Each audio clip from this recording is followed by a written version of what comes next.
Қайырлы таң, құрметті ұстаздар. Бүгін менде маңызды күн. Нем бар? Баяндамам бар, мақалам. Сәттілік тілеп қойыңыздар. Сіздерге де күндеріңізге сәттілік.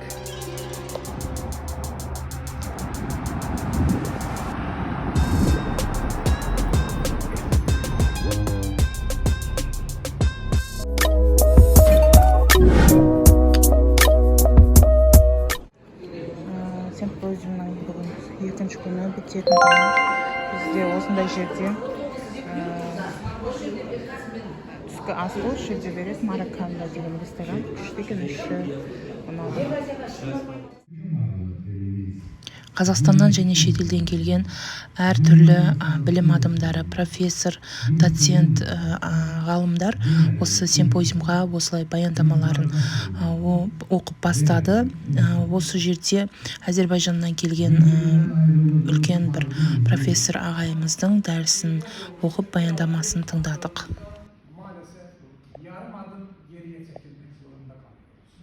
Sanki sihirli bir el bizi yaklaşmaya koymuyor.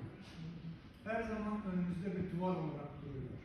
Ortak alfabe, ortak dil, ortak iktisadiyat, ortak medeniyet, hatta ulu Turan kurmak fikrinde arzusundayız. Ama hala olmasındayız. Nedense 5-10 sene geçti ama hala yolun başındayız. Bence bunu herkes öz işinde, emelinde bunun nedenini aramalı ve bulmalı. Mesela biz Cengiz'in neslinin peşinde ülkeyi yönetmeye başladı. Yani hikaye öyle ki herkes Cengiz'le gelsin dercesine bir ortak tavır oluşuyor.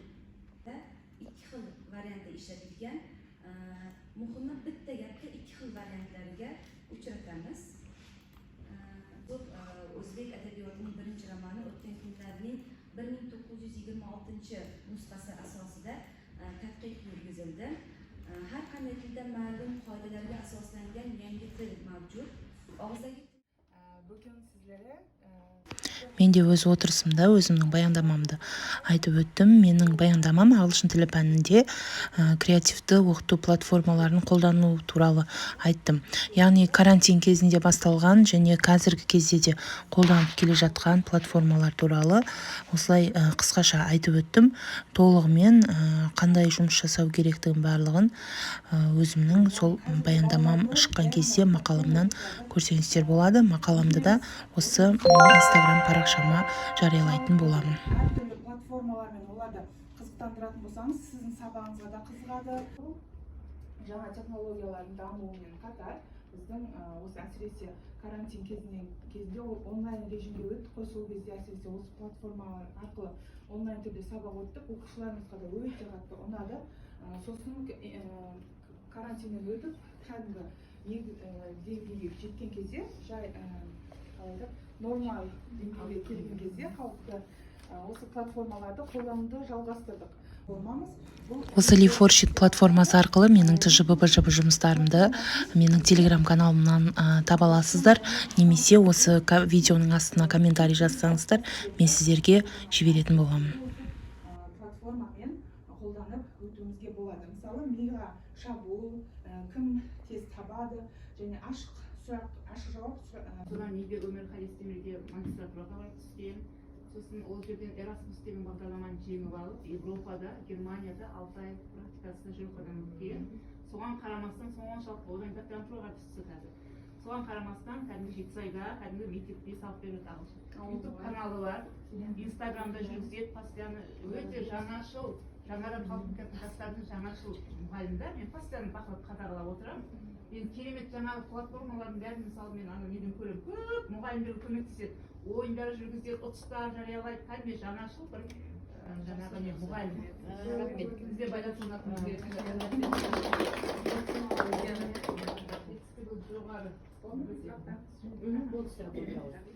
Yani tahmin etmiyorum. Mesela bu bir enstrüman adı. Öğretmen muallim ne diyecek balalarına? Diyecek ki mesela bir şey gördünüz, mesela hani şu mesela tripod, bunu çizin diyecek. Mesela bala çizecek onu, çizecek. Hani belki boyayacak, evet. Sonra işte adını verecek, atı ne? Sonra mesela bu nerede kullanılmıştı geçmişte eskiden? Evet. Peki şimdi hani bugün nasıl kullanılıyor? Bugün. Mesela yarın erten nasıl kullanılacak? Bununla ilgili şeyler var. Hani öğrenci oraya bilgilerini yazacak. Mesela çalışma. Бүгін қазір менің мысалы мақаламда бұл менің магистрантпен бірге жазылған мақала болған виртуалды оқыту технологиясы туралы айтылады. Виртуалды оқыту технологиясы негізгі кезде қазір мына заман талабына сай кеңінен қолданылды. Әсіресе қашықтықтан оқыту. Енді латын тілінен қазақ тіліне аударғанда бұл жерде жаңағы ақиқат деп айтылады екен. Жалпы бүгінгі осы конференция осы именно біздің бағыт бойынша, біздің секция бойынша ойларыңызды бір-екі ауыз сөзбен ортаға салсаңыздар. Бұл енді негізі былай жалпы бақылап отырмын да, әдістемеге көбірек мән бердік, бүгін көбірек мән бердік. Әдістеме енді әркімнің мақаласын қарап отырсам, сабақта қандай әдістемесін қолданған сол жаңалықтар басым болды. Ғылымиға қарағанда әдістеме бұл дұрыс болды. Негізі біздің мақсатымызда студенттерге жақсы білім беру, жақсы жаңағы дағды қалыптастыру болғандықтан бүкіл мақалалардан алатынымыз болды. Мысалы мен қазір Ләззаттың өзінен сұрап отырмын жаңа платформаларды. Сосын жаңағы біздің географиядағы магистрант қызымыздың платформасы жақсы. Енді биологияда біз lesson study мен жаңа зерттеу жұмысын жүргізген кезде біздің қыздар қолданды ол платформаны ше. Бірақ именно географияға байланысты маған қызық болып тұрды. Жаңа карталарды қолдану, басқа нелерді қолдану, оны алам деп ойлап отырмын қазір. Сосын мысалы Ғали апайда виртуалды лаборатория. Өткенде мен өзім, менің өзім үлгермедім де виртуалды лаборатория жасайық деп жаңағы тез деген кезде үлгермедім. Одан да біршама осы. Мынау тақта ма? Жаза берем осыған, Зор ғой. Краска ма, мынау сонда, Мынау өлше бере ма? Зор ғой мынау. Краска онда эмульсияның қымбат краскалары.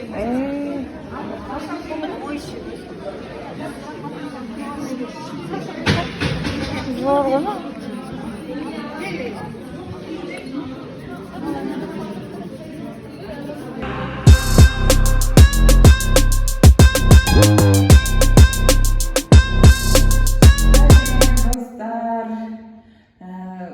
Бүгін бассейнге келдік. Біздің гостиницаның осындай бассейні бар екен. Кішкентай қатты терең енді. Рахат. Ана жерде саунасы бар. Саунасы енді ыстық қатты. Қазір кірамын ол жерге. Бірақ мына бассейн супер. Күшті демалып отырық. Күшті ма мына отына? Күшті. Керемет иә.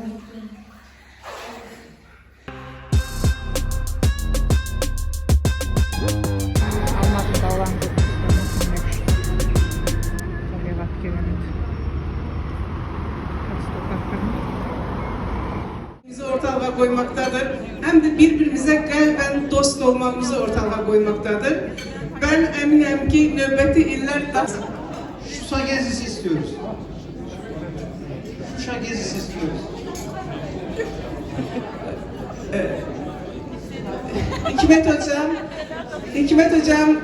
Hikmet hocam dilinize sağlık, elinize sağlık. Sizden önce Siyavuş Bey dedi ki gelen simpozyumda olanları bacardığımız kadar Şuşa yaparak. Çünkü Şuşa Azerbaycan'dır, Şuşa Karabağ'dır. Can Azerbaycan diye de biz birinci oranı düşünürük. Ona göre bir millet, iki devlet, bir millet, çok devlet bakımından sizin de oranı görmeniz daha uygun olar, daha yerine düşer. Çalışacağız.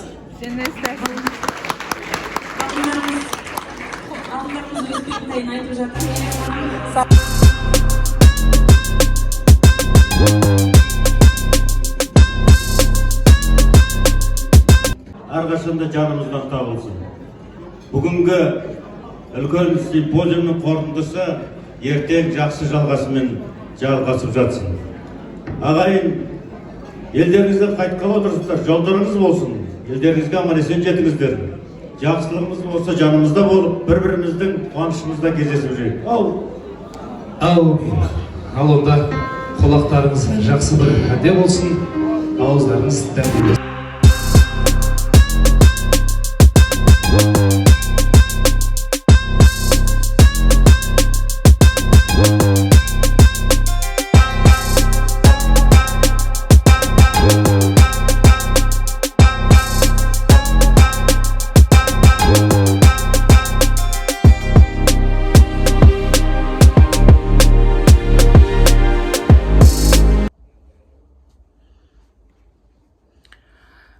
Сәлем достар.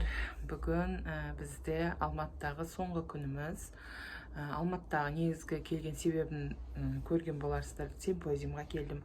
Ол симпозиумды біз біріншісін 2014 жылы Нигде деген қалада, Түркияда, сол университетте мен магистратура оқып жүрген кезім, екінші курста.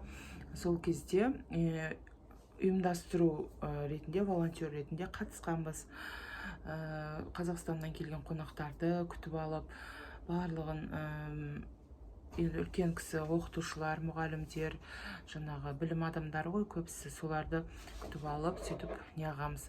Енді соның биыл 10-шысы болып жатыр екен, яғни юбилей дейді ғой. Сол 10-шысы осы Қазақ ұлттық қыздар педагогикалық университетінде өтті, өте жақсы өтті, керемет болды. Ұйымдастырушылардың барлығы өте жақсы. Мен де өте мақаламды, баяндамамды жасап шықтым. Сәтті болды деген ойдамын. Менің Дәмежан деген апайым бар, сол Нидеден танимын. Өте жақсы кісі, өте қатты құрметтеймін. Сол кісі маған поддержка беріп отырды. Мақаламды жаңағы презентация ететін кезде қолдап, жұмыстарын бәрін мақтап отырды. Сөйтсем, жаңағы отырғандардың біразы менің ютубымды, инстаграмды көреді екен. Өте қатты қуандым.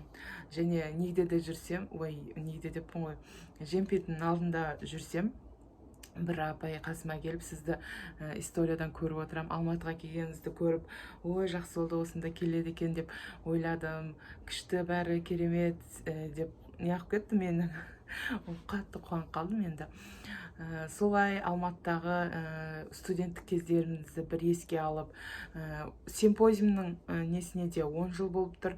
Біздің оқу бітіргенімізге де 10 жыл болып тұр екен. Сол университетті, Қазақ ұлттық қыздар педагогикалық университетін бітіргенімізге биыл 10 жыл толған екен. Сонымен группаластарымызбен кішкене оны тойладық.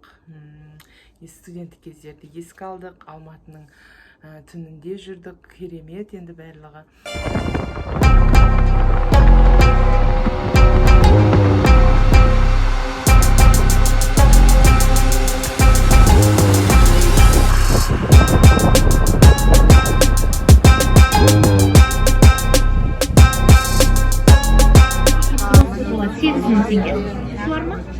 Скидка бар. Жеңілдіктерге, 23 жастағыларға және инвалидтерге. Қайсына мінеміз? Ана, лабиринттен өтесіз, турникетке барасыз.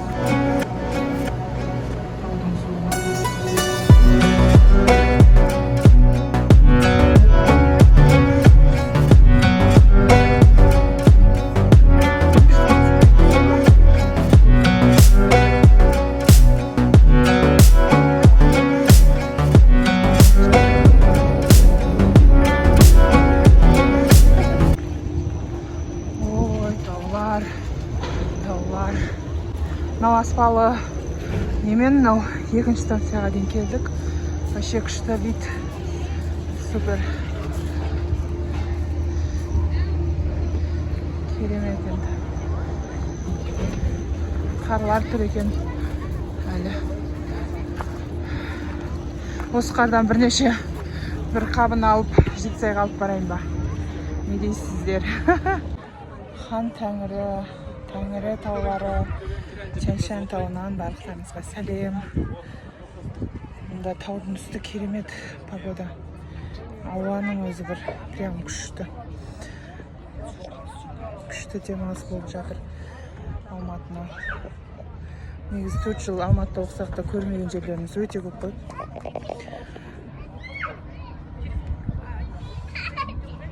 Дәу адам, тауда жүр, тау адам десеңе. Достар, кеше симпозиумға қатысқан кезде ше, тауға сол қарным ашып кетті кешесі. Симпозиумға қатысып неғылдым ғой енді. Сол кезде көбісі жазыпты да, активныйсыз, молодец деп ше. Менің негізгі өмірім сондай болған ғой студент кезде. Студент кезде көп сондай нелерге қатысатынмын. Симпозиум бар ма, конференция бар ма, семинар бар ма, бәріне қалмайтынмын. Сондай активный өмірім болған. ауылға барып просто сәл басылып қалғам деп па. Сол өмірім кеше 3 күн бойы күшті болып сезіндім. Сағынып қалыппын сол өмірде. Күшті енді, керемет. Конференция нелерге қатысу негізі өте жақсы ғой. Көп тәжірибе аласың, біліміңді нығайтасың, көп адаммен танысасың, сондай.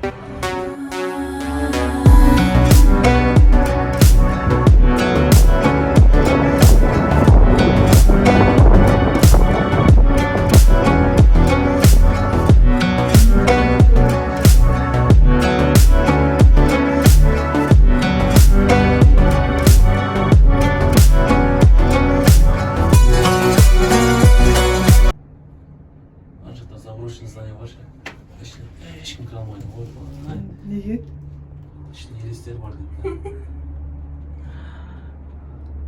Ол шын нәрсе ол. Таудың адамдары келетін шығар. Шынымен ба? Шынымен, мына бір үлкен не бар? Больница бар кезінде, психбольница болған. Солардың несі бар. Совет кезінде ба? Иә. Бізден алдында өмірлер болған үшінде. Айдалаға кеп қалған екенде. Таудың арасына кеп тұра берген қалған. Түнде барған ол, кірмекші болды. Өздерінше духовист болып барған, 2 машина болып барған. Жол бар ма? Дауыс шыққан кезде тайған. жоқ.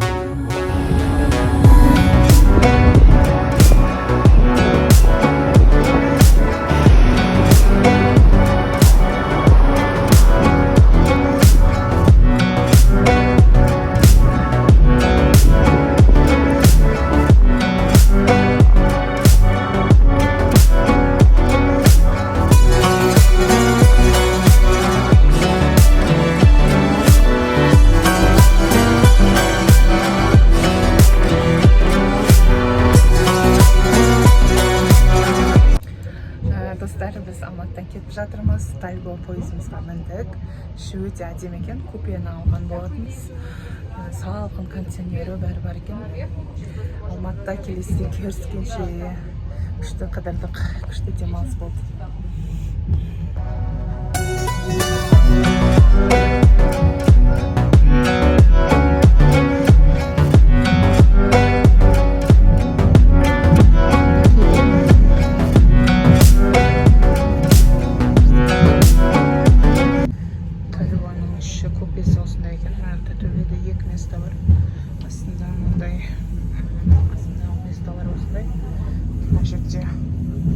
Одеялы бар, ондай несі жастығы бар екен. Жақсы, жалпы кондиционер істеп тұр. Кіреберісте су қойып қойған. Осылай терезесі таппаса істеп көре отырасыз.